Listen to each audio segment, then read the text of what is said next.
Well, welcome back, you beautiful spuds. Here is some more gameplay of PalWorld. Now, I'm just going to be honest with you, I don't have any real cool tricks, tips, or whatnot. I can't say I haven't been playing a good amount of time, but I'm playing on so many different worlds. I'm basically making no progress to help you in any shape or way. What I have done is I decided to keep one world as my control group. It's just for solo gaming. Then I have other worlds that I play with friends. I think in all of them it's just me and another person, but I do have a world with multiple people on it, which means I can say, compared to my last video, whether it is the internet or the server, I can say that more than two players can play. It's pretty nice too. Step in the right direction. With that said, I'd have to say I am a bit confused. I know it's an early access game and they're still in the beginning, but they have these options for you to be able to have like up to 30 guilds, and I was able to test out if you're not in the other person's guild. I don't know as of yet what that means. You can't attack, you can't damage anything from a different guild. I had a funny situation where I was playing with a friend, and then that friend had another person that was trying to steal them to play in their world. And for whatever reason, they were being a little shady about it. They knew we were playing, and they was invited to play in our world, and we had no problem with them joining our world, but instead, that person decided to just steal my friend who was playing with me. Well, I ended up messaging him, and I was like, hey, why are you trying to steal my friend? And then he just basically lies, and he's like, oh, I didn't know you guys were playing. I mean, you're more than welcome to join as well. And then they gave me their world's code. Well, I was feeling a little bad. And this big spud decided to have a bit of fun. Try my hand out at what you could maybe call mischief. Oh, and mischief did I do. That's basically how I discovered that you can't hurt, kill, or destroy, or damage anything in their world. So I was left with doing something less destructive, but in no way a little bit trolling.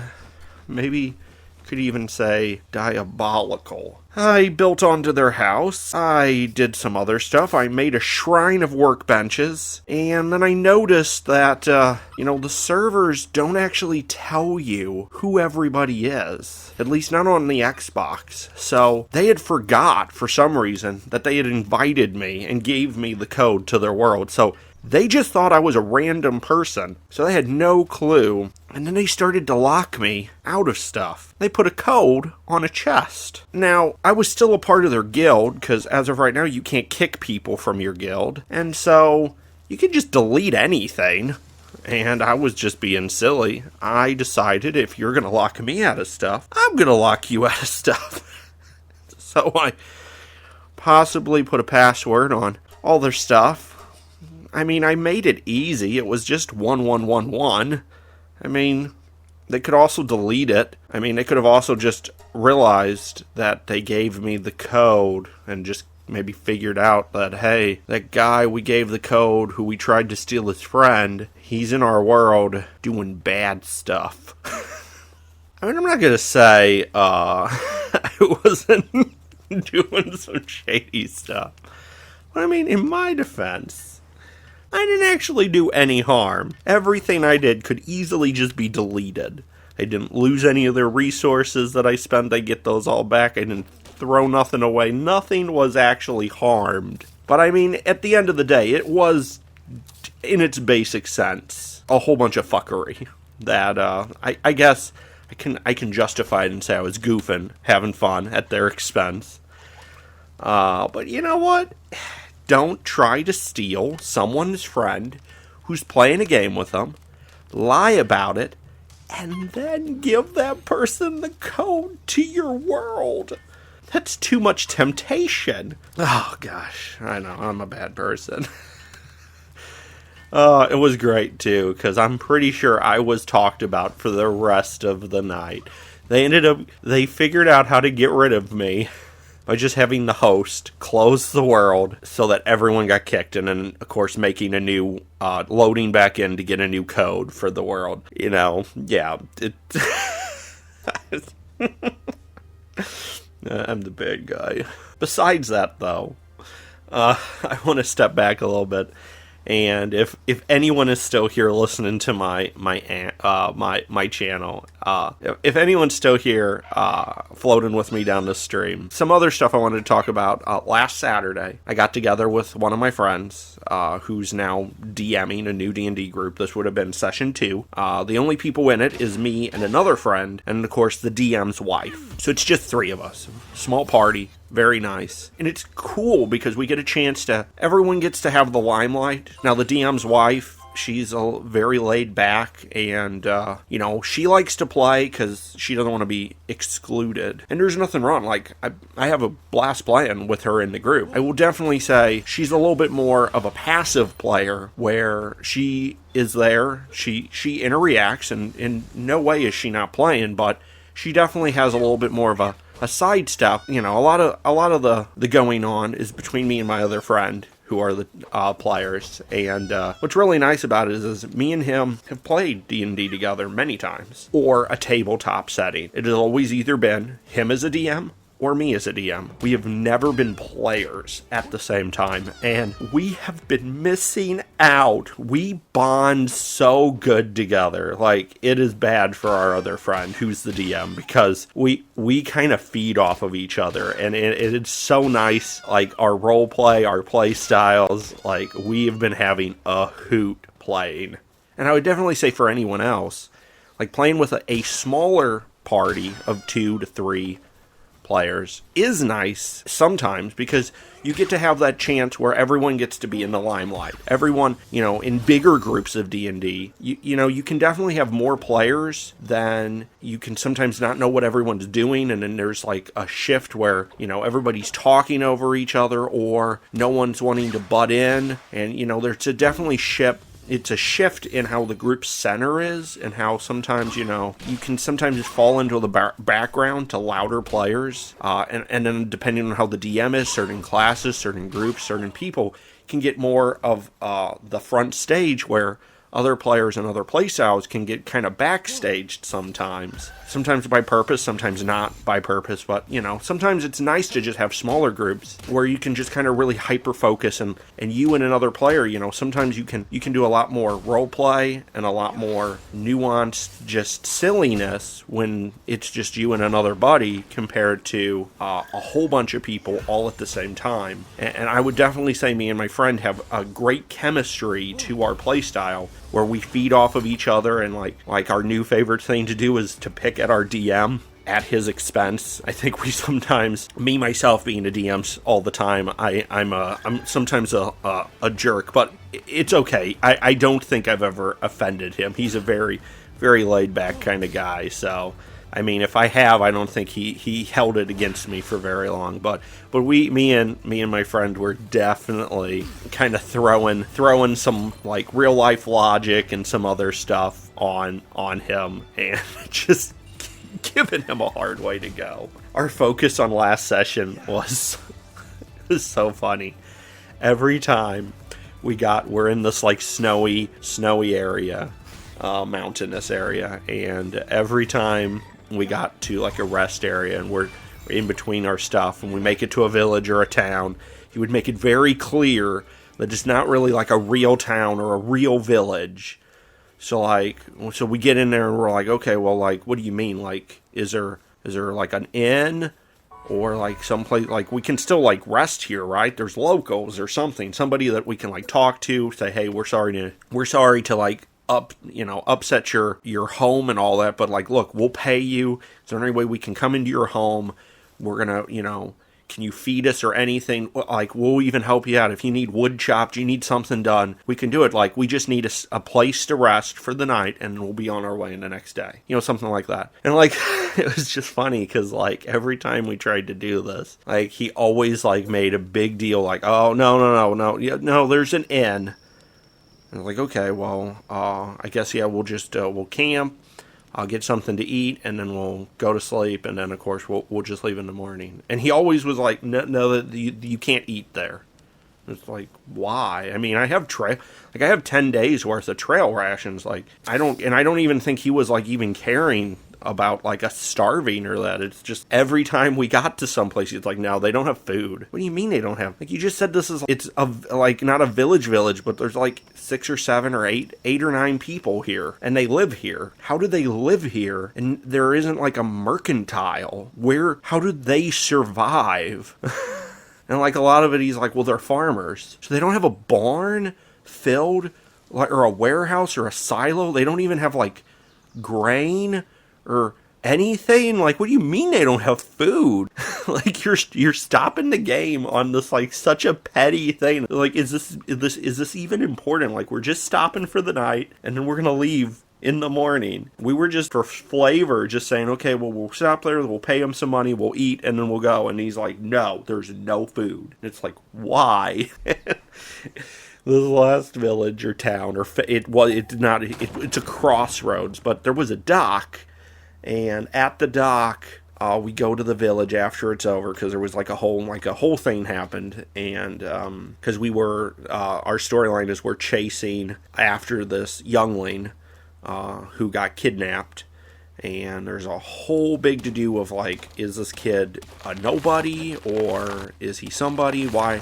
Because there's apparently this captain called Captain Fingers, and he is like a pirate who's basically a hand for hire, and he's been kidnapping all these kids for somebody, and we don't really know what more, but like everyone kept telling us that like a huge question, like every time we bumped into as we were chasing them and like finding them, like it was just this big thing of like, hey, because like my character, I'm a gold dragonborn barbarian. Every time we were chasing after the group, and apparently he had a whole bunch of were-rats working for him, and so they're the ones that grabbed a child, and they're running through the snowy mountainside. They got ahead of us, but they kept having fractions of their group break off to try to stop us. So like, we got into this huge group, and we show up to fight them, and my character is I'm a hero, very focused on making a name for myself, doing the right thing. So I'm yelling at them, look, none of you have to die, just give me the youngling. He belongs with his father. We're here to get him. And they had this whole thing of what I'm assuming is they're lying to me, but like everyone was like, how do you know that that's the kid's father? We were hired to take this kid back to their parents. Okay, so, and like the way my DM is, you know, I could go 50-50 metagame-wise of like, I don't even know. Like, I could see him doing that where we think we're the good guys, but we're actually the bad guys. But, of course, in character, I rolled my sense motive, and I rolled okay, and he told me, DM said, nope, you don't believe them at all. They're lying. So, of course, with that knowledge, I'm like, give me the youngling, or you're standing in my way from bringing this youngling back to his dad. So, of course, beat them all up. Some of them got killed. A lot of them we spared. And we had an NPC cleric that the DM gave us just in case we needed extra heals, but we have been doing such a good job on our own. Like, the NPC has really just become he literally was just driving our wagon behind us for the most part. Well, anywho, he ended up in the end scooping up because like my guy doesn't like to really just kill. I wanted to turn him over to the authorities. So other than the ones that we really couldn't save because, you know, just in the heat of battle, we killed them. The ones we did save, we bound, gagged, tied, threw them in the wagon. And so this whole time as we're following the kidnappers and heading closer and closer to this lake that like opens up all the way to the ocean, and there's like this huge thing. So we get there, and we finally, along the way, we get to this little village, not a village, and of course, there's a ship there, captained by Captain Fingers, who's this notorious, like, a pirate, who's like a step down from what you would call like Blackbeard, like in his fame. So we slide down the mountain, me better than my friend, because I rode an amazing athletics. So I like Fortnite slid down this mountainside of snow, all the way to the bottom, beautifully. My friend, on the other hand, he tripped and literally became a big giant snowball as he just rolled all the way down, crashing at the bottom. He really did. He did not do very good at all. He even tried to catch up with me, because like after he failed, he's like, do I at least pick up more speed as a snowball so I can catch up to him and like I can engulf him in the like so like we both fall at the bottom.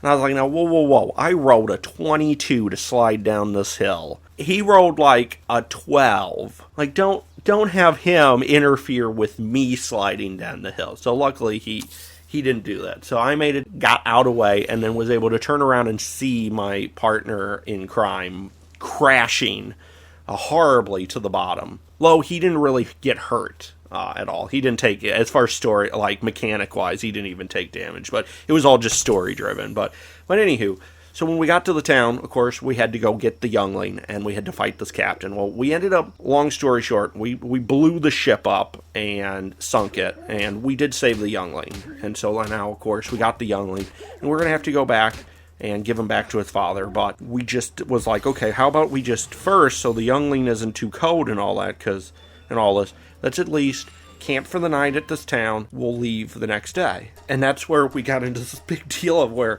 like, the DM's like, well, there's no food there. I was like, nobody has food? He's like, it's not a real town. Like, okay, what does that mean? Like, no one will let us, like, we just saved their town from a big pirate. We blew up his ship. Well, maybe not his ship. He probably stole it from somebody, but like no one's like even going to like allow us to stay with them. Like it was so arbitrary.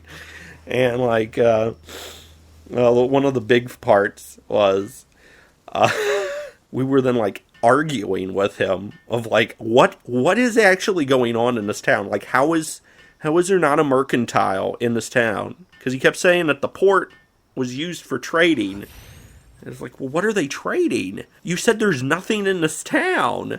What are they even doing? And then he's like, oh, no, it's a big fishing town. And my friend, without a beat, he goes, so where's all the fish? You said there's no food. We started laughing so hard. I almost passed out. Because you could just see him looking at the DM, and he just like, he just hates us so bad. Because like you feel like we caught him in a loophole. He was just like, I hate you guys so much. It was really good, and but yeah, I would have to say though, if you're in a D&D group, and if you're picking on your DM or just on another player or anything, always remember, make sure you all can take a joke, that it stays lighthearted, that everyone's having a good time. So even if you would say, oh, I wouldn't have done that or that, I do want you to know that even when we were at his expense, joking and picking at our DM, he was also laughing with us. So he 100%, he has been enjoying playing as a DM for us, and I don't think he is lying to us about that. We're all been having a really good time, but there's sometimes he does like not think all the way through on some stuff, and of course me as another DM, I kind of pick at him sometimes about it and try to help him. And of course, I'm also the worst player who's also a DM, because as a DM, there's a lot of things I don't let happen. Not because I don't want you to have fun, but like, you know, you always have that player that's like thinking outside the box, and they're like, how do I manipulate this so I get way more out of this ability or this action or this thing? And of course, the game, now of course, as a DM, you can do whatever you want, but you know, as rules are for 5e or whatever system, a lot of the cases, as players, you're trying to find these loopholes and these little shenanigans. And like, as rules are writ, they really are like, yeah, you probably should not let your player do that in any way, because you shouldn't be able to, with a cantrip of create or shape water, be able to use it in these amazing feats of just disaster for a cantrip. Now, does that mean you shouldn't give your players the ability to think outside the box to do that? No, in no way. You should. And as rules are writ, you should break those every once in a while. But what I'm saying is as a DM, there is many times I will have a talk with a player, and I'm like, look, I want you to have fun, really. I really do. but I can't let you do this. Like, this is a cantrip. Okay, maybe we can modify the rules. I'll let you use this cantrip more if we can upgrade it. I know the book doesn't have it upgraded, but we're going to have to upgrade this shit. Okay, we have to, because I cannot let you willy-nilly use this cantrip to do all of these things. Like, and it's stuff like that. So I would definitely say the problem is as I am like that as a DM, when I become a player, I find myself lots of times deliberately trying to just get my DM to let me do all kinds of crazy things that I shut that shit down if it happens. Like, as like just the other day, I made my attack as my barbarian, but I still had a movement left. And, I felt like, well, I have this movement, I can't move away, but it's just going to waste. I don't have any ability to attack a second time. And so I had this, like, ingenious idea. I'm like, okay, well, in 5e, everyone can make 2-weapon fighting a thing, as long as you have an offhand that's light. And my strength score is a 19. So my argument with my DM was, now wait a minute, I have a great axe, right? And I can make an attack with 2 hands with the great axe, and I can whack them, okay? And that's my attack. I'm not high enough level to get a second attack. But because I'm wielding a 2-handed weapon, I can't make 2-weapon attack, because that's not a thing. I don't have another weapon in my hand. But now this is my question. What if, DM, right after I swing and hit him with my axe, what if I let go of the axe with my left hand? Am I strong enough to still hold on to the axe effectively afterwards? Okay. And if I am, can I then make an attack with my left hand and uppercut the guy? Can I swing through, hit him, then let go, and then try to whack him? And the DM's like, no, you ain't doing that. I was like, but why? Why? I should be able to. And it's stuff like that. So then when he wouldn't let me do that, I was like, well, I still have a movement, but I don't want to move anywhere. Is there any way I can use my movement and maybe add it to like a skill check? Athletics, because I'm raging right now, so I have advantage on athletics. Is there any way I can like do an athletics check or something and like move 30 feet, but only pushing at the character in front of me? Like, can I like just with 30 points, 30 feet of movement, can I make like some kind of a strength check or an athletics check and like maybe like try to body check them so that they knock prone? Like, can I do that? The DM's like, no, you can't do that. No. Which is fair, because I would probably not allow my players to do that. But sometimes when you're the player, you're like, man, that DM's a jerk. He wouldn't let me use my movement to knock a player knock the bad guy over. What a dick.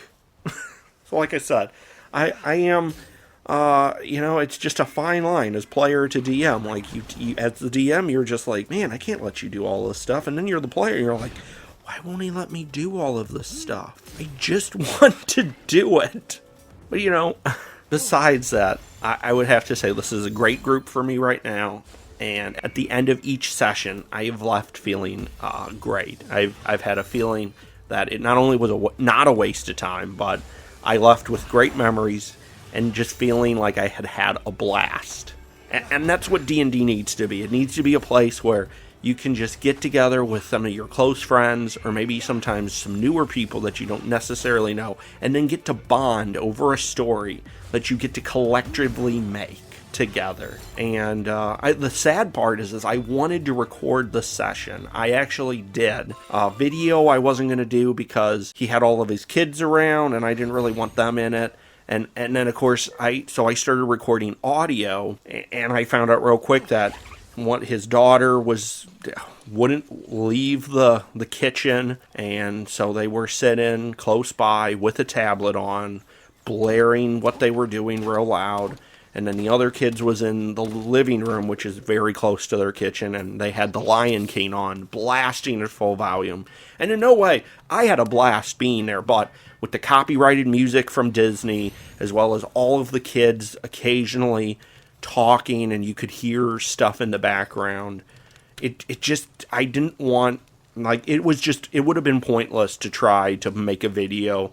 It would have been so unpolished, so bad, annoying. I think while I had fun being there in real life, I just don't think it was something that would have been worth YouTube and trying to share with other people, just because, real life is messy sometimes, and what I wanted to show would have been it would have just been all jaunty and bad. So the only thing that I can say is, in my other D&D group where I'm DMing, I didn't get to finish because complications happened, so we had to reschedule. So I still have not ended my 2-year running campaign. So that is still on the horizon to end.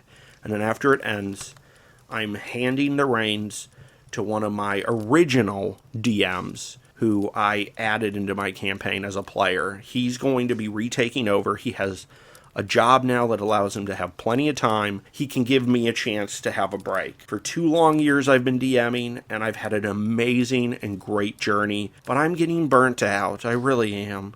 And I think this channel is one of them. I'm using a lot of my creative juices to put into video gaming and then editing and making content to share. And I just don't think I have the energy now to not only do my channel, but also have to think about being a DM. Like, I would love to be a player again. And that's what I'm discovering by playing the side campaign with my other friend, and I'm on session 2. But like I said, it isn't going to be very good quality to record, so I'm hoping this other campaign that I start as a player, I'm going to try to share that with everyone. I don't know. We'll see if the conditions are right. I don't want to record something, or I don't want to upload something that's going to be crap. And not to say that half of what I do isn't basically crap, but I really am trying to give as best of a polished, professional, well, maybe not professional, but trying to make something that would be enjoyable by strangers, or hopefully by people who can call themselves fellow spuds that have added me to a staple in their life and put me on their subscription wall. But, at the end of the day, I'm only hurting myself and you by having you click on something that is just horrible to watch. And I don't want to do that to you if I can help it.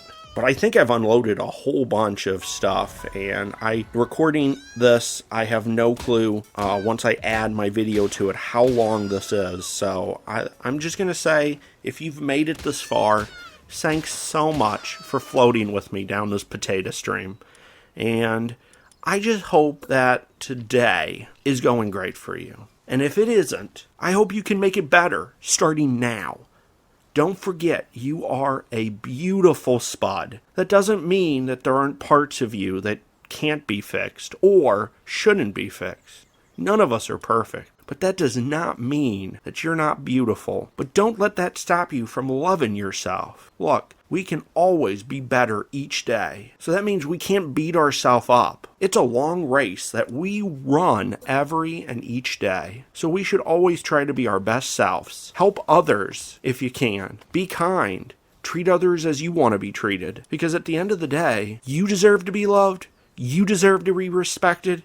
You deserve to be treated fairly. And if you deserve that, that means that everyone we meet, everyone we deal with, they deserve it too. Or at least that's my opinion.